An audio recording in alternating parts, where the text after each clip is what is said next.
The Kindly Magician, the Chinese Fairy Book. Once upon a time, there was a man named Du Shen.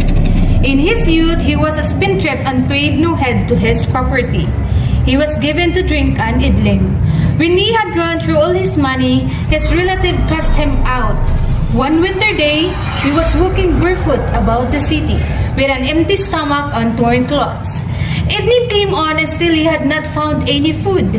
Without end or aim, he wandered about the marketplace.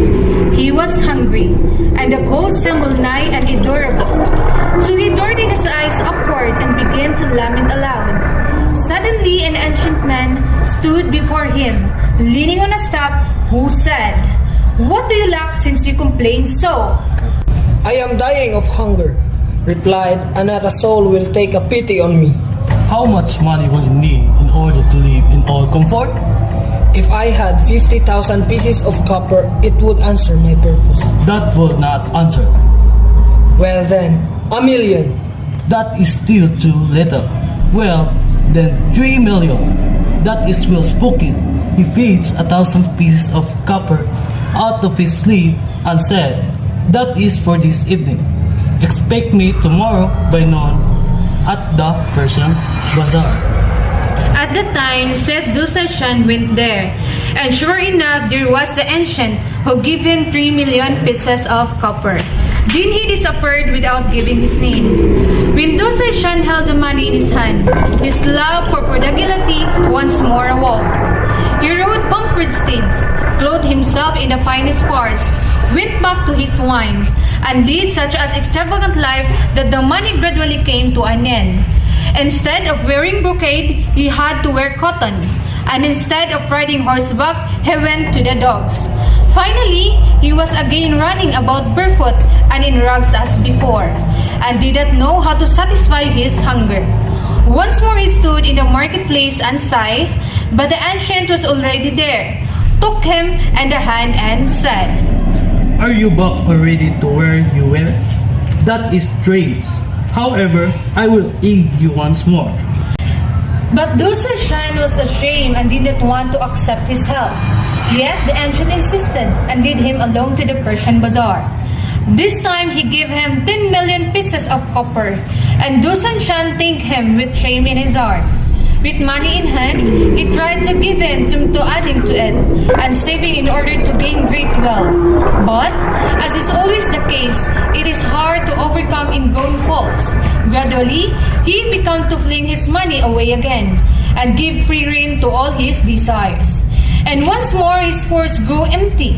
In a couple of years, he was as poor as ever he had been. Then he met the ancient the third time, but was so ashamed of himself that he hid his face when he passed him. The ancient seized his arm and said, "Where are you going? I will help you once more. I will give you a 30,000,000. But if then you do not improve, you are past all aid." Full of gratitude, Du Shen bowed before him and said, "In the days of my poverty, my wealthy relatives did not seek me out. You alone have thrice aided me.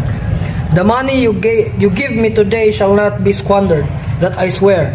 But I will devote it to good works in order to repay you, to repay your great kindness. And when I have done this, I will follow you, if needs to be, through fire and through water." This is right.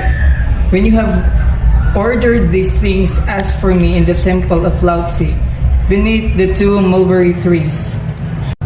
"That is right. When you have ordered these things, ask for me and the temple of Laozi beneath the 2 mulberry trees." Du Shen took the money and went to Yangdongshi. There he bought 100 acres of the best land, and built a lofty house with many hundreds of rooms on the highway. And there he allowed widows and orphans to live. Then he bought a burial place for his ancestors and supported to his needy relations. Countless people were indebted to him for their livelihood. When all was finished, he went to inquire after the ancient in the temple of Laozi. The ancient was sitting in the shade of the mulberry trees, blowing the flute. He took Du Shen along with him to the cloudy peaks of the holy mountains of the west. When they had gone some 40 miles into the mountains, he saw a dwelling, fair and clean. It was surrounded by many colored clouds, and peacocks and cranes were flying about it. Within the house was a herb oven 9 feet high. The fire burned with a purple flame, and its glow leaped along the walls. 9 fairies stood at the oven, and a green dragon and a white tiger crouched beside it. Evening came. The ancient was no longer clad like an ordinary man, but wore a yellow cap and wide, flowing garments. He took 3 pallets of the white stone, put them into a flagon of wine, and gave them to Du Saishan to drink. He spread out a tiger skin against the western wall of the inner chamber, and bade Du Saishan sit down in it. With his face turned toward the east, then he said to him, Now, beware of speaking a single word. No matter what happens to you, whether you encounter powerful gods or terrible demons, wild beasts or urds, or all the tortures of the netherworld, or even if see your own relatives suffer, for all these things are only deceitful images. They cannot harm you. Think only what I have said, and let your soul be at rest. And when he had said that, the ancient disappeared. Then Du Saishan saw only a large stone jug full of clear water standing before him. Fairies, dragon, and tiger had all vanished. Suddenly he heard a tremendous crash, which made heaven and earth tremble. A man towering more than 10 feet in height appeared. He called himself the Great Captain, and he and his horse were covered with golden armor. He was surrounded by more than 100 soldiers who drew their bows and swung their swords and halted in a courtyard. Who are you? Get out of my way! Du Saishan did not move. Henry returned no answer to his questions. Then the giant flew into a passion and cried with a thundering voice, Chop off his head! But Du Saishan remained unmoved, so the giant went off raging.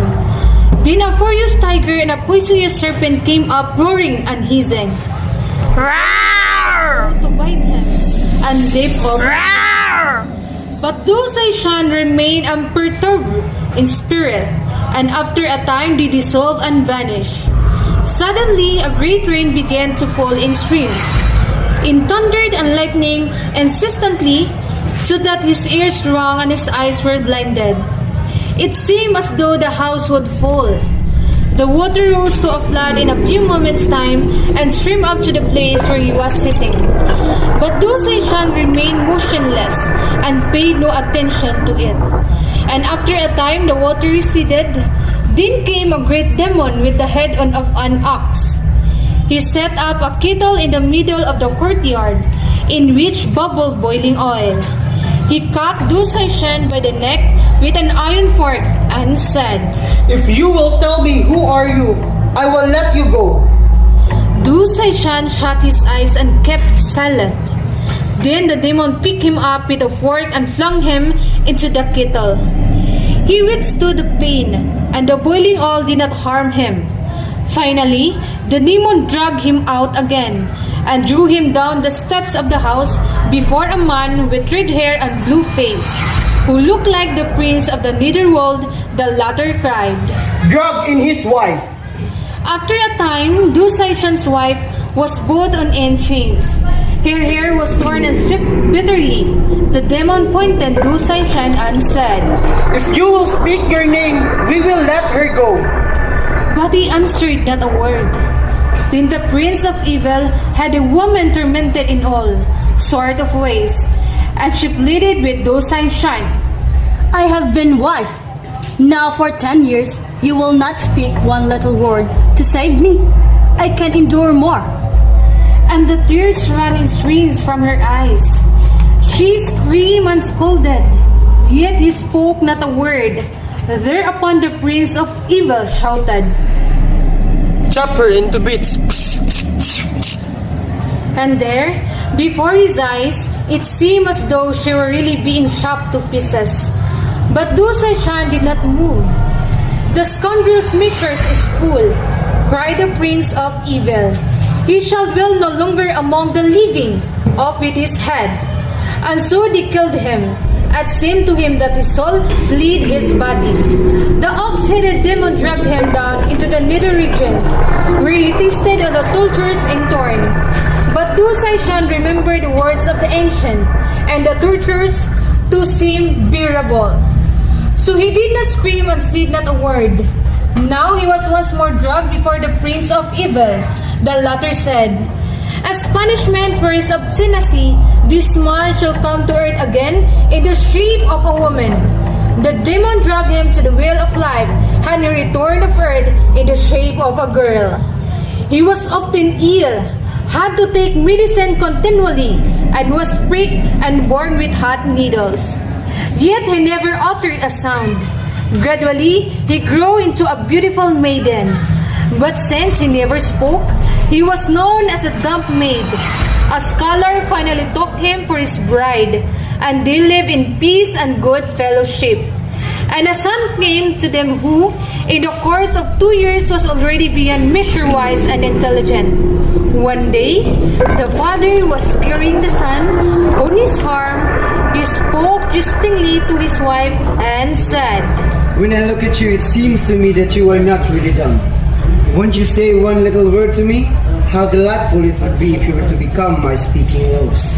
The woman remained silent. No matter how he might coax and try to make her smile, she would return no answer. These features changed. If you will not speak to me, it is a sign that you scorn me. And in that case, your son is nothing to me either. And with that he seized the boy and flung him against the wall. But since Du Saishan loved this little boy so dearly, he forgot the ancient warning and cried out, "Oh, oh." And before the cry had died away, Du Saishan awoke as though from a dream and found himself seated in his former place. The ancient was there as well. It must have been about the 5th hour of the night. Purple flames rose wildly from the oven and flared up to the sky. The whole house caught fire and burned like a torch. You have deceived me. Cried the ancient. Then he seized him by the hair and thrust him into the jug of water. And in a minute, the fire went out. The ancient spoke. You overcame joy and rage, grief and fear, hate and desire. It is true, but love you had not driven from your soul. Had you not cried out when the child was flung against the wall, then my elixir would have taken shape, and you would have attained immortality. But in the last moment, you failed me. Now it is too late. Now I can begin brewing my elixir of life once more from the beginning, and you will remain a more mortal man.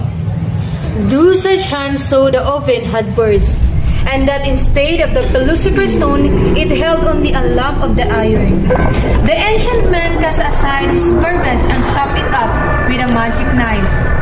Du Saishan took leave of him and returned to Yangdangshi, where he lived in great affluence.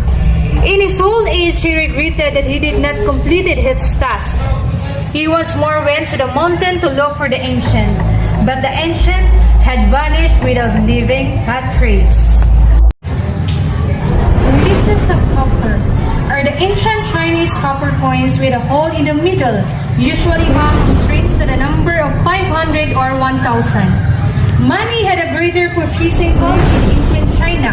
However, than in the China of today, the Persian Bazaar during the reign of the Tang Dynasty China maintained an active intercourse with the West, traces of which represent being investigated in Central Asia. At the time, Persian bazaars were known nobility in the city of Xianfao, then the capital of herb oven, a tripod kettle used for brewing the elixir of life, with which the fairies